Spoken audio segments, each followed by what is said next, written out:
All right, so we're here in the Gab Local.tv studio, and we have a very special guest here with us today. We're talking about the big tornado that came through 1966. We've got the president and publisher of the Topeka Capital Journal here with us, Zach Ahrens. Thank you so much for joining us, Zach. Yes, thank you. It's a pleasure to have you in here. Thank you. Good to be here. Well, we haven't gotten to speak on the air since you came to Topeka, but welcome to Topeka. I got to say that. Thank you very much. On behalf of myself and my family, we enjoy being Topekans, so thank you for that. It's a great place. So what's your thoughts as you first have been settling in here? Well, we're surprised how much there is to do. We'll find ourselves in Gage Park. Of course, downtown is awesome. When I first came to Topeka, you saw a lot of construction. Now you're starting to see and continue to see the after effects of that. I've gained weight since I've been here. There's lots of good food here, lots of great things to do. So we've been very pleased. Good schools.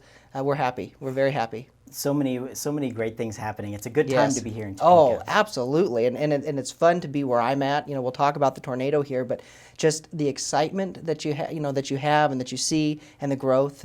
These are good times. Definitely good times for our city. They are. Yes, and it's good that we talk about the good times because we're going to go back to a time that wasn't necessarily so great for us here. Yes, but it's something that's big. It's something that so many people around here still have in the back of their minds and their memories. It's the big tornado of '66. Absolutely, and of course, yes. That marks a huge milestone for us this year, actually, yes. with that.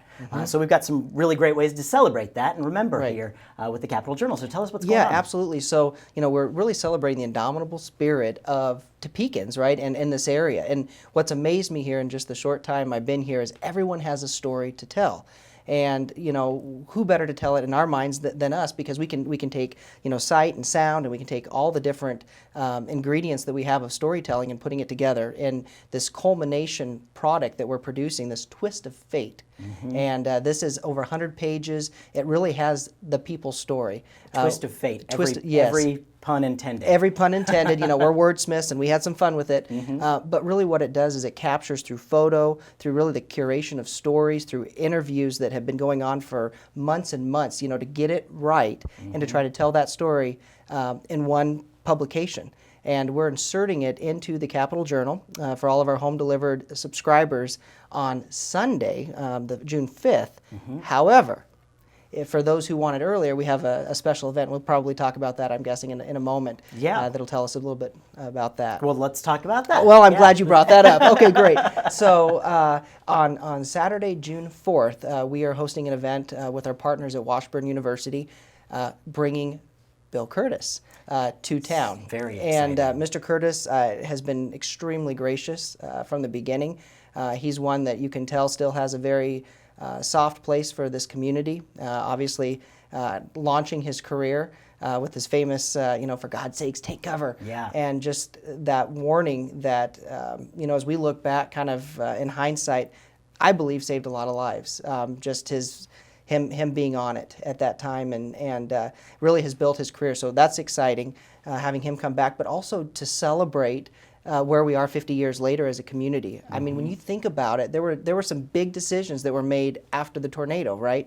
Washburn University, do we rebuild? Do we close? Do we relocate? What do we do? Yeah. And you look at what we have today on the campus and the growth, the trees that were planted, right? So right after the tornado, of course, you think of the destruction of property, but also just the landscape, right? And so you look at what we're enjoying today is the results of the leadership and just the community-minded people that wanted to rebuild. And so we're really celebrating something that was a terrible event, clearly, but really just echoes, what the quality of people, I guess, that we have here. And we're celebrating that. And what I like is people like me that I wasn't here in 1966. I wasn't on this planet in 1966.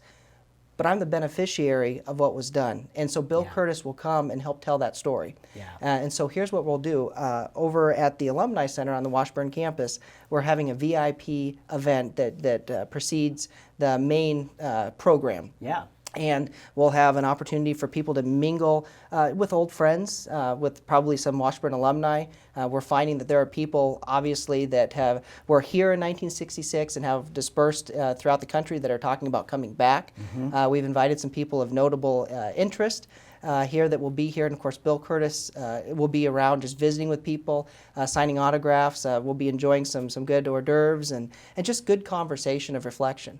And so that'll take place, and then we'll just walk right over to the beautiful White Concert Hall where we'll have the main program for the evening, and it really will be that celebration and that reflection. The event will be emceed by Tim Carpenter. All right. And so it'll be a fun, lively conversation that we'll have, and Bill has agreed to do a Q&A, which, awesome. Will, I think it's going to be humorous. I think it will be serious. I think there'll be moments where there might be some tears that are shed.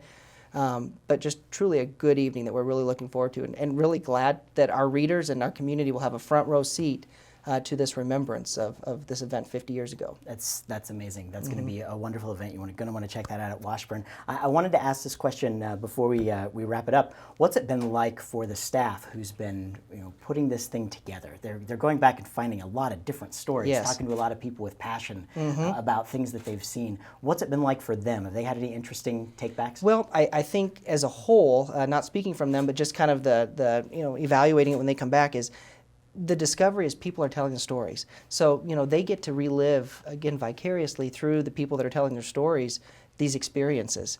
And they're very emotional when people bring these back. I mean, you think of memories that are 50 years old.